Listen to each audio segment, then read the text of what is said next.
ബയ്യിനയാണ് നമ്മൾ പഠിച്ചുകൊണ്ടിരിക്കുന്നത്. അതിന്റെ അവസാന ഭാഗമാണ്. അഊദു ബില്ലാഹി മിനശ് ശൈത്വാനിർ റജീം. ബിസ്മില്ലാഹിർ റഹ്മാനിർ റഹീം. ജസാഉഹും ഇൻദ റബ്ബിഹിം ജന്നാതു അദ്ൻ തജ്രി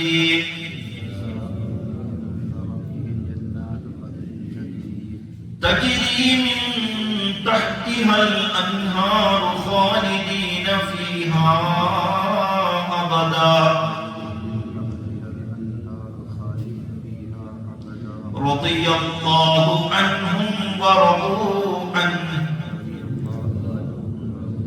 ذلك لمن خشي ربه جزاؤهم അവരുടെ പ്രതിഫലം ആരുടെയാണ്? മുമ്പത്തെ ആയത്തിൽ അല്ലാഹു തആല പറഞ്ഞു, ഇന്നല്ലദീന ആമനൂ വഅമിലു സ്വാലിഹാത്തി, യഥാർത്ഥമായ നല്ല വിശ്വാസിയാവുകയും അതിനോടൊപ്പം സൽപ്രവർത്തനങ്ങൾ ചെയ്യുകയും ചെയ്ത ഖൈറുൽ ബരിയ്യത്തായ, അതായത് സൃഷ്ടികളിൽ ഏറ്റവും ഉത്തമരായ ഇവർക്ക് അല്ലാഹു കൊടുക്കുന്ന പ്രതിഫലം ജസാഉഹും, അവരുടെ പ്രതിഫലം ഇൻദ റബ്ബിഹിം, അവരുടെ റബ്ബിന്റെ അടുക്കൽ ജന്നാതു അദ്ൻ, അവർക്ക് നിത്യമായ സ്വർഗമാണ്. തജ്രി മിൻ തഹ്തിഹാ, അതിന്റെ താഴ്ഭാഗത്തു കൂടി ഒഴുകും അൽ അൻഹാറു, നദികൾ ഒഴുകുന്ന സ്വർഗം. ഖാലിദീന ഫീഹാ അബദാ, അവർ അതിൽ എന്നെന്നും ശാശ്വതരായി വസിക്കുന്നതാണ്. റളിയല്ലാഹു അൻഹും, റളിയല്ലാഹു, അല്ലാഹു തൃപ്തിപ്പെട്ടു, അൻഹും, അവരെ തൊട്ട്, വറദു അൻഹു, അവരും അല്ലാഹുവിനെ തൊട്ട് തൃപ്തിപ്പെട്ടു. ദാലിക, അത് ലിമൻ ഖശിയ റബ്ബഹു, തന്റെ റബ്ബിനെ ഭയപ്പെട്ട ആളുകൾക്കുള്ള പ്രതിഫലമാണ്. അപ്പോ ഇവിടെ അല്ലാഹു തആല നാളെ ആഖിറത്തിൽ മുഅ്മിനീങ്ങൾക്ക് നൽകുന്ന വലിയ അനുഗ്രഹത്തെ കുറിച്ചാണ് ഇവിടെ സൂചിപ്പിക്കുന്നത്. അതിൽ അല്ലാഹു നൽകുന്ന വലിയ അനുഗ്രഹം സ്വർഗമാണ്. ആ സ്വർഗത്തിൽ എന്ത് അനുഗ്രഹങ്ങളും ലഭിക്കും. വലാ ഉദുൻ സമീഅത്ത്, ഒരു ചെവിയും കേട്ടിട്ടില്ലാത്ത, വലാ ഐനുൻ റഅത്ത്, ഒരു കണ്ണും കണ്ടിട്ടില്ലാത്ത, വലാ ഖതറ അലാ ഖൽബി ബശർ, ഒരു മനുഷ്യന്റെ ഹൃദയത്തിലും ചിന്തിക്ക പോലും ചെയ്യാത്ത അനുഗ്രഹങ്ങൾ അല്ലാഹു സ്വർഗത്തിൽ ഒരുക്കി വച്ചിരിക്കുകയാണ്. എന്നാൽ സ്വർഗത്തിലെ ഏറ്റവും വലിയ അനുഗ്രഹം എന്താണ്? നമ്മൾ ചിന്തിച്ചിട്ടുണ്ടോ? സ്വർഗത്തിലെ ഏറ്റവും വലിയ അനുഗ്രഹം ഏതാണ്? ആർക്കെങ്കിലും അറിയുമോ? സ്വർഗത്തിലെ ഏറ്റവും വലിയ അനുഗ്രഹം, അല്ലാഹു തആല എല്ലാ അനുഗ്രഹങ്ങളിലും ഇങ്ങനെ സുഖിച്ച് സ്വർഗവാസികൾ കഴിയുമ്പോൾ ഇനി എന്തെങ്കിലും നിങ്ങൾക്ക് ആവശ്യമുണ്ടോ എന്ന് ചോദിക്കുമ്പോൾ അവർ പറയും, ഇത്രയേറെ തന്ന നീ ഇനി ഞങ്ങൾക്ക് എന്ത് തരാനാണ്? അപ്പൊ അല്ലാഹു പറയും, ഇനി നിങ്ങൾക്ക് ഏറ്റവും വലിയ ഒരു അനുഗ്രഹം തരാനുണ്ട്. അതെന്താണ്? പരിശുദ്ധ ഖുർആനിൽ അത് പറയുന്നുണ്ട്, വരിദ്വാനും മിനല്ലാഹി അക്ബർ, അല്ലാഹുവിന്റെ തൃപ്തിയാണ് ഏറ്റവും വലിയ അനുഗ്രഹം. അത് ഈ ദുനിയാവിലും ആഖിറത്തിലും വലിയ അനുഗ്രഹം അല്ലാഹുവിന്റെ തൃപ്തി കിട്ടുക എന്നുള്ളതാണ്.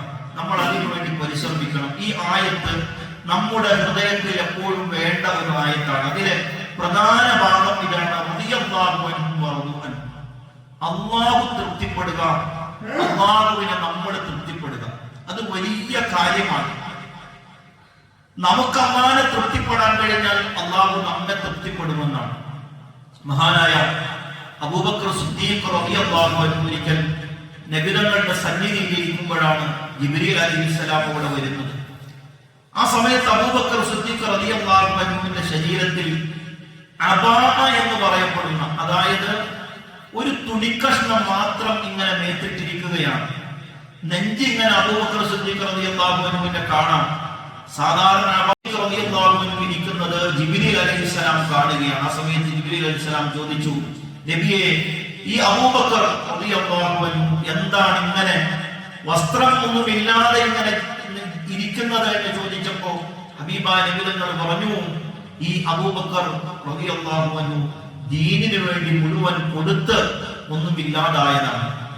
അബൂബക്കർ റളിയല്ലാഹു വലിയ തുണിക്കച്ചവടക്കാരനായിരുന്നു. പൈസ ഇല്ലാത്തത് കൊണ്ടോ കച്ചവടം ചെയ്യാൻ കഴിയാത്തത് കൊണ്ടോ അല്ല, വലിയ പൈസക്കാരനും തുണിക്കച്ചവടത്തിന്റെ മുതലാളിയുമായിരുന്നു അബൂബക്കർ സിദ്ദീഖ് റളിയല്ലാഹു അൻഹു. പക്ഷേ ചോദിക്കുമ്പോ അള്ളാന്റെ ഹബീബിന് വേണ്ടി, ദീനിന് വേണ്ടി കൊടുത്ത് ഒന്നുമില്ലാതായതാണ്.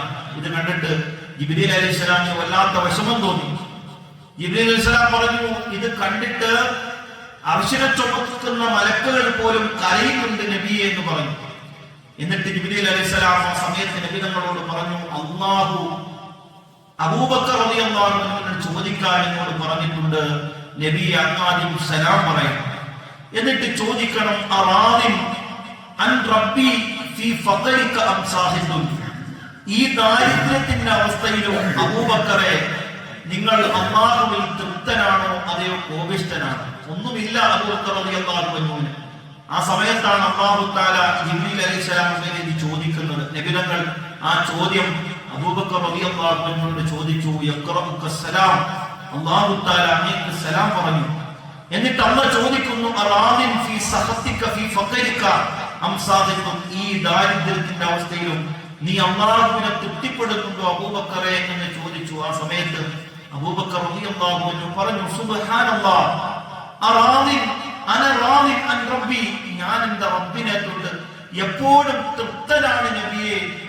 ആ സമയത്ത് അബൂബക്കർ റളിയല്ലാഹു അൻഹുവിനോട് നബി തങ്ങൾ ജിബ്രീൽ അലൈഹിസ്സലാം അറിയിച്ചത് തിരിച്ചറിയിക്കുകയാണ്. ഖദ് റദീതു അൻക കമാ റാദിൻ അന്നി. അല്ലാഹു പറയുന്നു, എന്നെ തൃപ്തിപ്പെട്ട അബൂബക്കറെ, നീ എന്നെ തൃപ്തിപ്പെട്ടതുകൊണ്ട് ഖദ് റദീതു അൻക, ഞാൻ നിന്നെയും തൃപ്തിപ്പെട്ടിരിക്കുന്നു എന്ന് അല്ലാഹു തആല അറിയിക്കുകയാണ്. ആ സമയത്ത് ഫബക്ക അബൂബക്കർ, അബൂബക്കർ റളിയല്ലാഹു അൻഹു പൊട്ടിക്കരഞ്ഞു എന്നാണ്. അപ്പോ അല്ലാഹുവിനെ നമുക്ക് തൃപ്തിപ്പെടാൻ കഴിഞ്ഞാൽ നമ്മെ അല്ലാഹു തൃപ്തിപ്പെടും. എങ്ങനെയാണ് നമ്മൾ അല്ലാഹുവിനെ തൃപ്തിപ്പെടുന്നത്? അത് നമ്മൾ പഠിക്കണം. ഒരിക്കൽ ഒരു മനുഷ്യൻ കഅബയിൽ ഇങ്ങനെ തവാഫ് ചെയ്യുകയാണ്.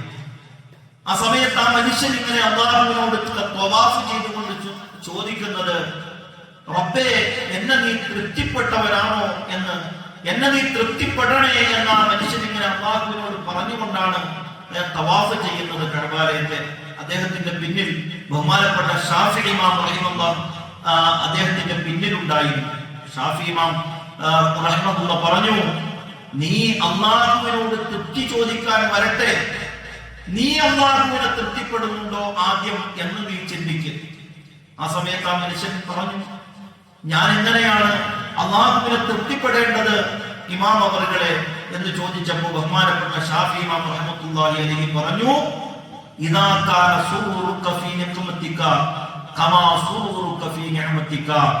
നീ അല്ലാഹുവിനെ തൃപ്തിപ്പെടുക എന്ന് പറഞ്ഞാൽ, നീ ഇദാ കാന സുറൂറുക ഫീ നിഖ്മതിക, അല്ലാഹുവിന്റെ ഒരു പരീക്ഷണം നിന്റെ മേൽ ഉണ്ടാകുമ്പോൾ നിന്റെ സന്തോഷം കമാ സുറൂറുക ഫീ നിഅമതിക, നിനക്ക് അല്ലാഹു ഒരു അനുഗ്രഹം നൽകുമ്പോഴുള്ള സന്തോഷം പോലെയാണെങ്കിൽ നീ അല്ലാഹുവിനെ തൃപ്തിപ്പെട്ടവനാണെന്ന് ബഹുമാനപ്പെട്ട ഷാഫിഈ ഇമാം റഹ്മത്തുള്ളാഹി അലൈഹി ആ മനുഷ്യനോട് പറയുകയാണ്. നമുക്ക് അനുഗ്രഹങ്ങൾ കിട്ടുമ്പോ, സമ്പത്ത് കിട്ടുമ്പോ, സ്ഥാനമാനങ്ങൾ കിട്ടുമ്പോ, വലിയ ഐശ്വര്യങ്ങൾ വരുമ്പോ നമുക്ക് വലിയ സന്തോഷങ്ങൾ ഉണ്ടാകാറുണ്ട്. എന്നാൽ അതേ സന്തോഷം അല്ലാഹുവിന്റെ പരീക്ഷണം ഉണ്ടാകുമ്പോഴും നമുക്ക് വരുന്നുണ്ടോ എന്ന് നമ്മൾ ചിന്തിക്കണം. പക്ഷേ നമുക്കത് വരാറില്ല. അല്ലാഹു പരീക്ഷിക്കുമ്പോൾ നമുക്ക് എപ്പോഴും വേവലാതിയാണ്, എപ്പോഴും നമുക്ക് കുറ്റങ്ങളാണ്, അല്ലാഹുവിനെ കുറിച്ച് തൃപ്തിക്കുറവാണ് നമുക്ക്. പക്ഷേ അങ്ങനെയല്ല ഒരു മനുഷ്യനാകേണ്ടത്. എല്ലാം റബ്ബിൽ നിന്ന് വരുന്നതാണ്. അല്ലാഹുവാണ് അനുഗ്രഹം നൽകുന്നവൻ. അതേ റബ്ബ് തന്നെയാണ് നമ്മൾ പരീക്ഷിക്കുന്നത്. ആ സമയത്തും നമുക്ക് തൃപ്തിപ്പെടാൻ കഴിയുമ്പോഴാണ് നമ്മൾ അല്ലാഹുവിനെ തൃപ്തിപ്പെട്ടവനും അല്ലാഹു നമ്മെ തൃപ്തിപ്പെടുന്നവനുമാകുന്നത്. നമുക്ക് തൃപ്തിപ്പെടാൻ കഴിയാത്തതിന്റെ കാരണം അല്ലാഹു നമ്മെ പരീക്ഷിക്കുമ്പോൾ എന്താണ് അവിടെ സംഭവിക്കുന്നത് എന്ന് നമുക്ക് അറിയാത്തത് കൊണ്ടാണ്. അത് നമ്മൾ പഠിക്കണം.